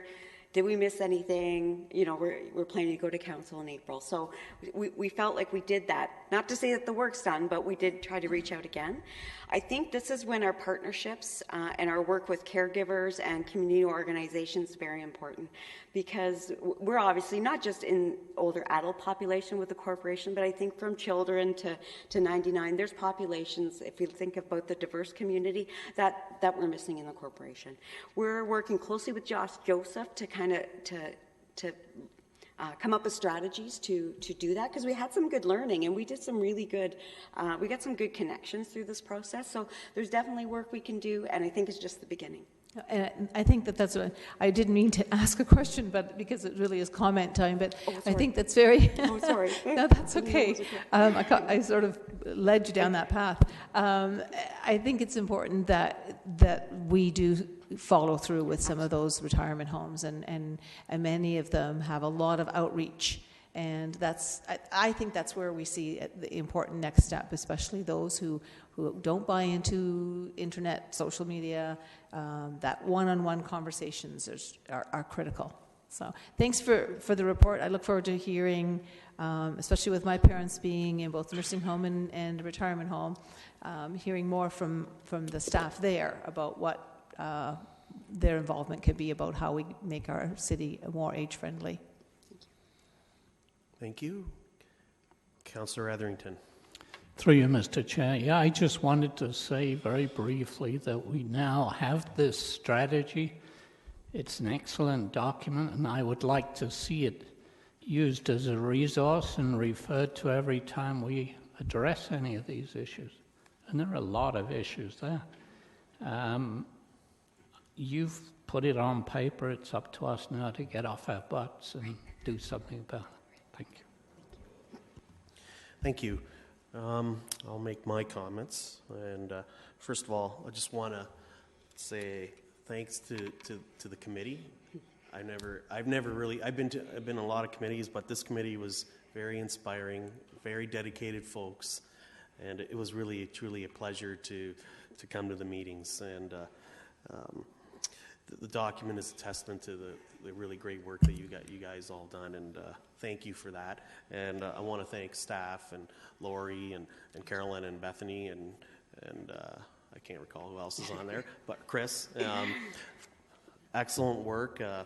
I think the document and everything else is pretty well straightforward, and really appreciate everything that you guys have done. This is going to be our guiding force to look at the lens of age-friendly communities, and I really think this is just the first step for us as a community. One of the things that at the committee level that wasn't really too much touched upon on this, it was the other issues that we were dealing with was considering that wasn't really city related to, so such as transportation and housing and everything else, which was something that we really wanted to focus on, but because it's at a Kitchener level, we couldn't really touch too much upon it. So I think that's one of the second phase where we're going to need as ourselves to advocate for more funding and more support from the province with regards to age-friendly communities. And I think this is great ammunition for us for the province to say this is some of the stuff that we came across that we need support in particular. Snow clearing is one of the examples. But again, thank you to everyone involved. It's been moved by Mayor Urbanovic. All those in favor? Opposed? Those carry unanimously. Thank you. Moving on to our last item, dealing with the cycling, item number 14, dealing with the cycling master plan and Bike Kitchener update. And we have Mr. Danny Pimento to make the presentation.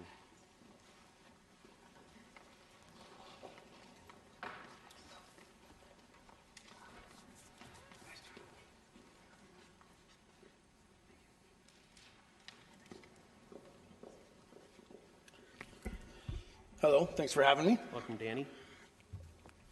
Thanks again. Today I am here to give you a brief overview, brief summary of the report in front of you. I'll be touching on 4 items: the Bike Kitchener survey, the cycling party network, some partnerships and collaborations that Bike Kitchener has maintained as of last year, and our new initiative, Bike Check. So first, the Bike Kitchener survey. And on the screen in front of you are a sample of 3 questions. The survey consisted of 21 questions varying in different themes. This is the second time the survey has been completed, the first time being in 2014. And we received over 800 responses to the survey, 200 received at various events where Bike Kitchener was at. We had the survey available to anyone who wanted to fill it out, and over 600 submitted online through our Bike Kitchener website. This Bike Kitchener survey, while the data is nice to have for myself, gives us an idea of the perception the residents have of the progress of cycling in Kitchener. We needed to find a way to kind of relay that information to the residents rather than just spitting a bunch of information on our website.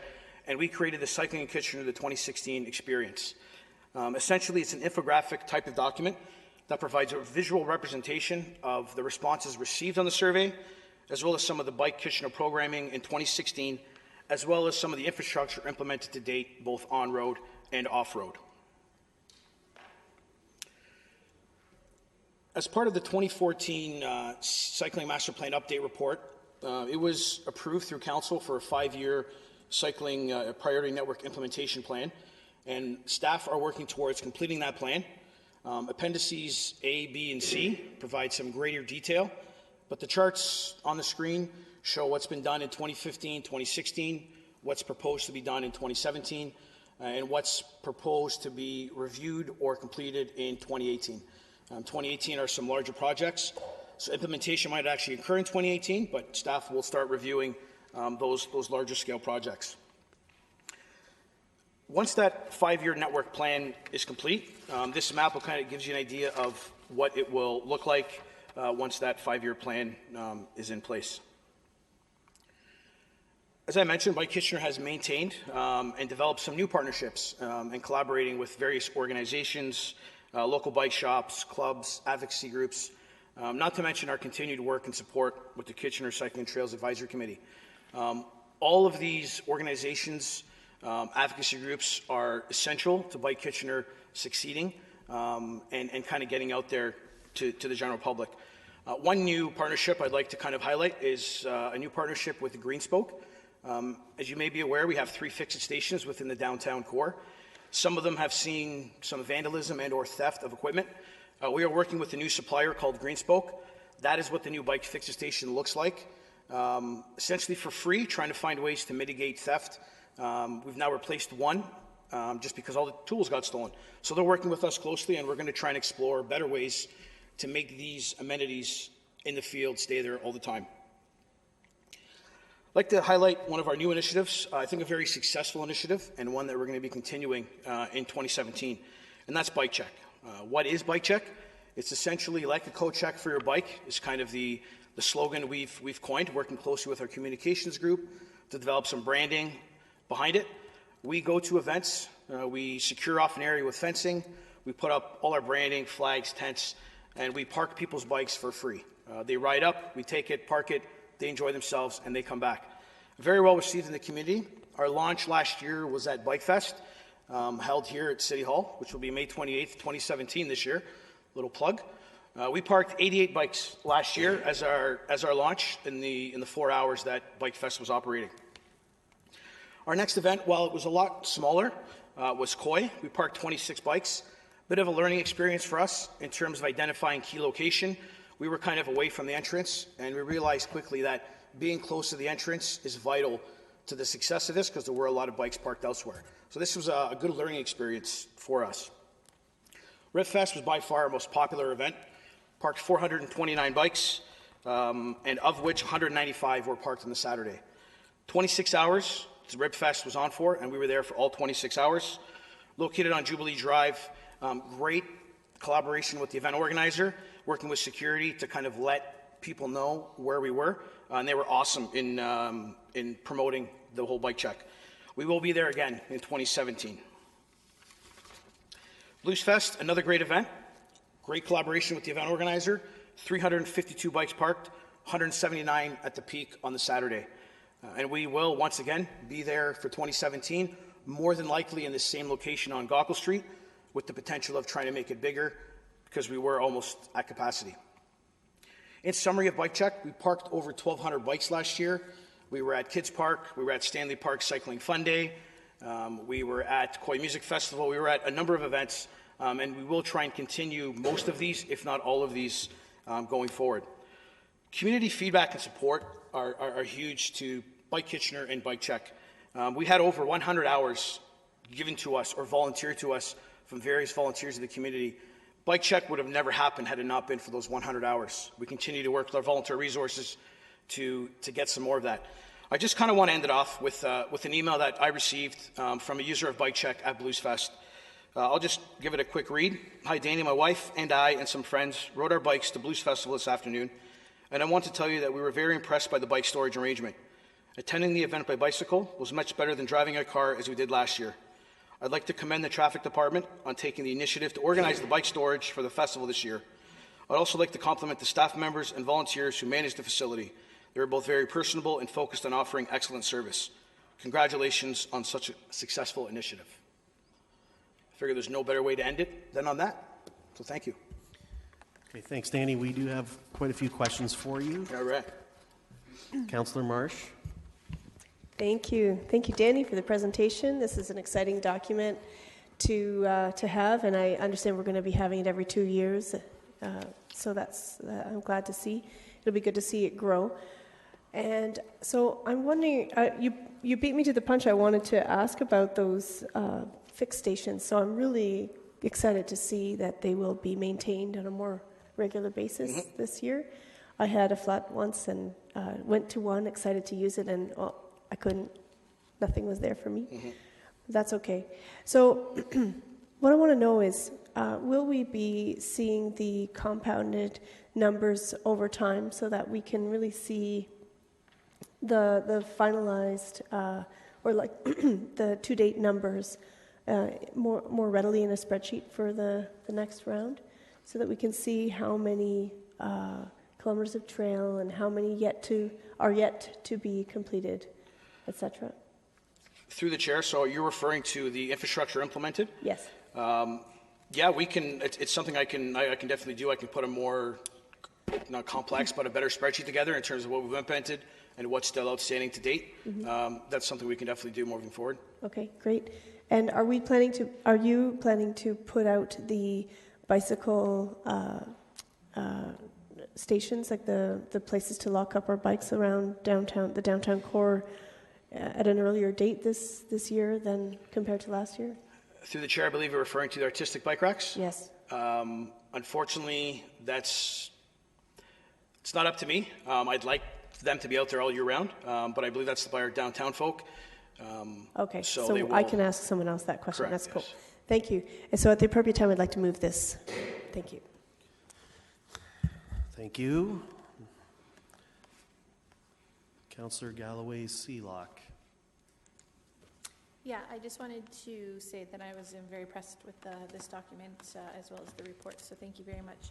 My question comes more from the cycling master plan and not having, sorry, I'm trying to get as close as I can. I can hear you. And not having read it any time in the recent past.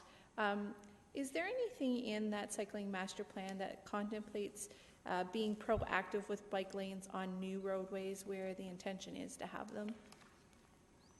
Yes, through the chair, we currently, through new subdivisions, It doesn't identify those specific roadways in the cycling master plan, just because they weren't in existence at the time. But we are proactively putting in bike lanes in new subdivisions where appropriate. Okay. I know that we're starting to hear from a lot of people as we're implementing them in existing subdivisions, and the more we can be clear on where they're going to go, especially when people are buying their new homes, so that they're not surprised that they're there when they arrive, I think is a good thing. So if we can keep on that track, that would be awesome. Thank you. That's a good point. Councillor Fernandez. Thank you, Danny. This document is very clear and has a lot of information in it. So where are we going to be circulating this? I mean, you've done a tremendous amount of work here with yourself, and I expect that Miranda has had some good input and involvement in this, as well as other staff members.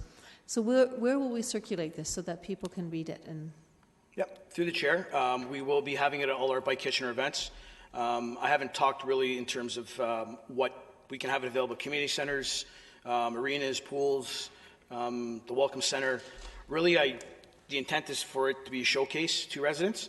So to have it available anywhere and everywhere where our bike maps would be located, for example, which we typically distribute to community centers, arenas, and pools, as well as our website as well. And I think that's really important, because as we move, like Mr. Hart that was here this morning, sharing the information on where cycling is going and how it's growing, I think it's critical to getting the buy-in as we get further and further down our cycling master plan. One of the questions I was asked was where our real stats are, our real numbers are that show the increase in cycling. You know, where do we see actual reports? I know we do counts on Iron Horse Trail. Is there opportunity, or will we be doing opportunities to do counts on other trail networks, on other streets, to see that where there wasn't any cycling lanes before, or where there was no trail before, now we're seeing an increase, not just anecdotally, but numbers? Yeah, through the chair, it is something we want to put more focus on and effort in, is to counting our cyclists before and after. It's something we're looking into this year, to purchasing some counting technology equipment that we can put on some of those roads, Union Street, East Avenue, and now Wilson, that was approved today. Okay, and I think that's important to give that information out to the public every single time. I mean, we have those transportation numbers when we talk about parking on streets, and when we talk about traffic volumes and the reasons that we're doing traffic calming. So we have to think about cycling as that exact same infrastructure, right? That's the push, is to make it seamless.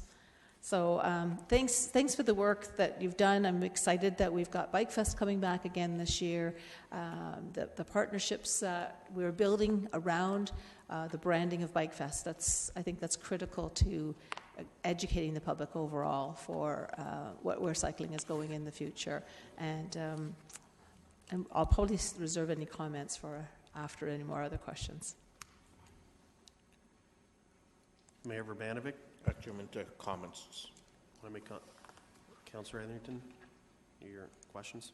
Through you, Mr. Chair, to Danny. Danny, speaking as someone who likes to cycle when I get a chance, does Bike Kitchener include educational programs to promote the use of lights, bells, horns, not wearing dark clothing at night, that kind of thing?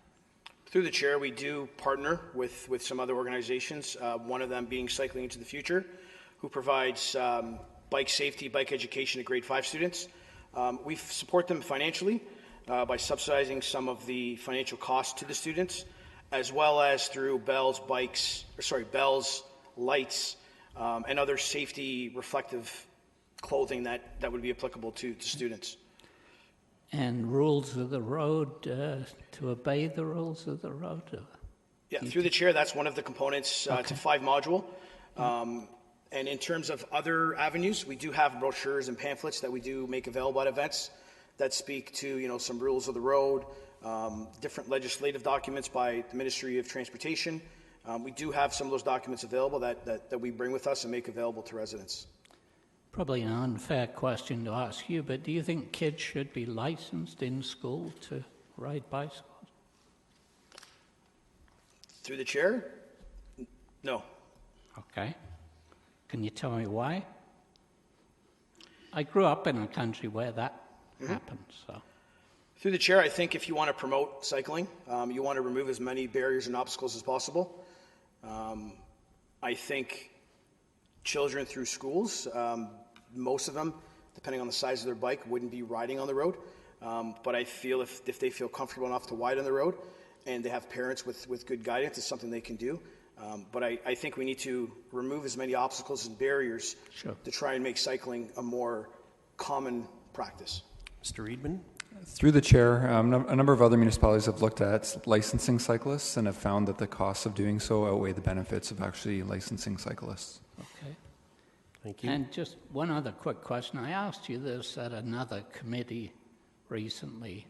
When you've got bike check at work, if someone comes and there's alcohol being served and someone arrives and they've had too much booze, how do you handle that? Through the chair, it was one of the biggest concerns or issues that came out when dealing with Ribfest and Bluesfest organizers. We've agreed to work closely with security, so we ask to be as close to entrance or where security is present. And if a volunteer or staff feel that someone is too intoxicated or inebriated, we would hold off on giving them back their bike, go get security, and ask security to kind of step in and take over that situation. I think it's not something we want to put pressure on our volunteers to deal with. Right. Thanks very much, and it's a great report. Thank you. Councillor Gazzola? Yeah, I think most of my questions have been answered. I was actually had some questions along the same lines as Councillor Fernandez. There's a great deal of detail in this report, very well done, but it talks about percentages and things. I'm trying to get a grasp on the number of cyclists that we have now compared to 5 years ago, compared to 10 years ago. Now, did I miss that in reading this information? I didn't get the feeling of where cycling is going. Through the chair, there weren't numbers provided in terms of the number of cyclists 10 years ago, 5 years ago to present day. Can you give me any kind of indication? Through the chair, I would have to look into it more before I can provide you with some further numbers on that. Okay, thank you.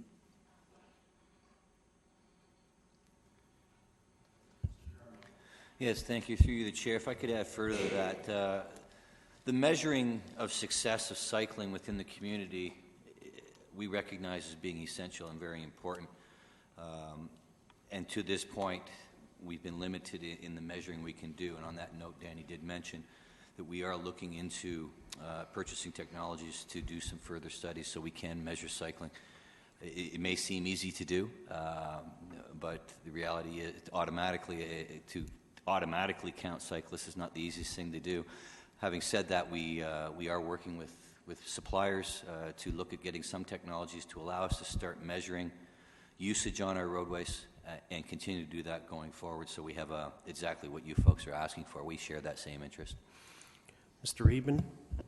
Through the chair, I can also add that typically at the regional level, those types of studies are conducted. So the region sets mode split targets, so whether you're driving, carpooling, taking transit. So typically at that level, those studies are conducted. Many cities that have installed cycling infrastructure over and over again prove that the more complete, well-connected and well-designed network you have, the higher cycling numbers. Like some places have 800, 900% increases in cycling when they have their complete network constructed. So we do know that it works when you do it right. Okay, there are no further questions there, but I do have a question, and it's regarding the bike check. I really like that bike check. I think that's a great idea. In the future, how are we going to, since if it's going to start becoming successful, and obviously it'll start picking up a lot more bikes to be checked, how are we going to deal with that? Because we are providing it free as a service, and we're having some staff obviously there. So how are we going to proceed with that in the future? Through the chair, we are working very closely with Volunteer Resources this year to mitigate the amount of staff time dedicated to this and trying to gather up a lot more volunteers to handle this. I think as it grows, we will have to start investigating different revenue streams or revenue options, whether it be a sponsorship of some type. But I think we need to grow it to the point where it's expected. So it's something we've taken into consideration and we'll be monitoring as we go forward. Okay. Thanks, Danny. That's all the questions we have for you. Thank you. Okay, Councillor Fernandez, comments? Yes. So as we've moved further and further out with our cycling, it becomes a part of our everyday normalization as a choice to transport ourselves, whether it's recreational or whether it's getting to school or work or our extracurricular activities. You know, since I've sat on the Cycling Advisory Committee, which was shortly after the Cycling Master Plan was approved, I've seen a huge uptake. And even though there are no numbers, I can tell you anecdotally through my ward and as I cross over different wards and cycle into different areas of the city, there are more and more people on the road, more and more people on the trails, more and more people using their bikes to do their groceries, to do errands. And I think that shows how important it is that we make cycling lanes, cycling trails, an option, an opportunity for choice for people who want to have a different mode of transportation. Additionally, I think that we've seen our partnerships grow with things like Cycling into the Future, the Ride for Angels, Bike Check being so quickly, the uptake on that has been dramatic. We've seen more bicycle shops coming into the city as well. You've got, I think, four or five bicycle shops now, and they all seem to be doing exceptionally well. So I think that although we haven't got hard, fast numbers yet, that will come, and it will be, as I said to one of the reporters, we are slowly and steadily moving towards and in the right direction with cycling. I know that we're going to be talking about at Cycling Committee about reviewing and updating our Cycling Master Plan. I think that's important. It's an important opportunity for us to see where we're going in the future. Additionally, in speaking to Minto Schneider a few months back, there's a tourism opportunity here. As we connect further and further within our city and within our region, people are coming here to with their bikes on the back of their cars, parking maybe near the college where you can connect into Cambridge, or parking in other locations and cycling through the entire community. Maybe they're going to the market, maybe they're going to go to Blues Fest. And so the cycling is normalized and becomes a part of our everyday choice. So I want to thank the staff in our transportation department for seeing that connection and for building those partnerships and for doing so much great work with our Cycling Advisory Committee to keep the momentum going, to keep those wheels moving. And I look forward to seeing greater partnerships and more connectivity throughout our city and throughout our region. Thank you. Mayor Verbanovic. Thank you very much. I too just wanted to add my comments of thanks to staff on this very well-written report, as well as the document that's been prepared from a communication point of view. Hopefully it'll also get circulated out once it's posted online through social media and so on, using the various channels that communications has in that regard. It has been encouraging to see the uptake that has existed. Certainly it's something that we hear regularly from our residents. And I too wanted to congratulate staff on the bike check piece, because it is something I've heard a lot of positive feedback comments about, and it is encouraging to see how many people are using it, particularly to get to some of the festivals. I think as you look at the events that are listed. I mean, obviously the size and the scope has something to do with it, but I think when you also look at some of the demographics that some events attract versus others, also probably explains why the numbers are higher in some instances rather than others. And I think as time goes on, the point that there'll be more and more people using this, which is the comment that you made, Mr. Chair, I think is absolutely true. We will be seeing that in the future and needing to figure out how to handle that. But that is, in my view, a very good problem to have. Thank you. We have no further comments. I'll make mine. I want to thank staff for, as always, fabulous job. I think this document is really great, and it's informative, and especially being an infographic, it's simple. I can understand it. So I really love the initiative of Bike Check, but more in particular, I think if we can go down the road of figuring out how to way to quantify cycling and the growth of that would be paramount, and it would definitely help give us that evidence that we need to show that it is being supportive throughout the community, even though we can see it, but it'd be good if we have that empirical evidence. And the last thing I want to comment is how far cycling in this community has gone since the beginning of my term of coming on council. I think we've gone leaps and bounds, and I think it's relative to our staff and as well as everyone on this committee that are committed to cycling in our community. So I think it's tremendous. The report cards that we've gotten received seem to be getting better and better, and I look forward to even improving on those. So with that, it's been moved by Councillor Marsh. All recorded vote.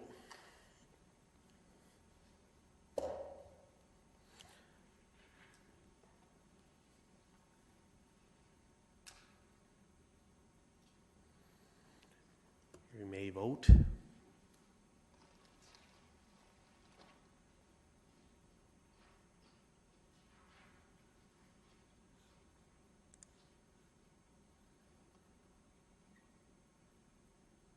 And that's carried unanimously. Okay, and I guess that concludes today's Community Infrastructure Services Committee. Thank you.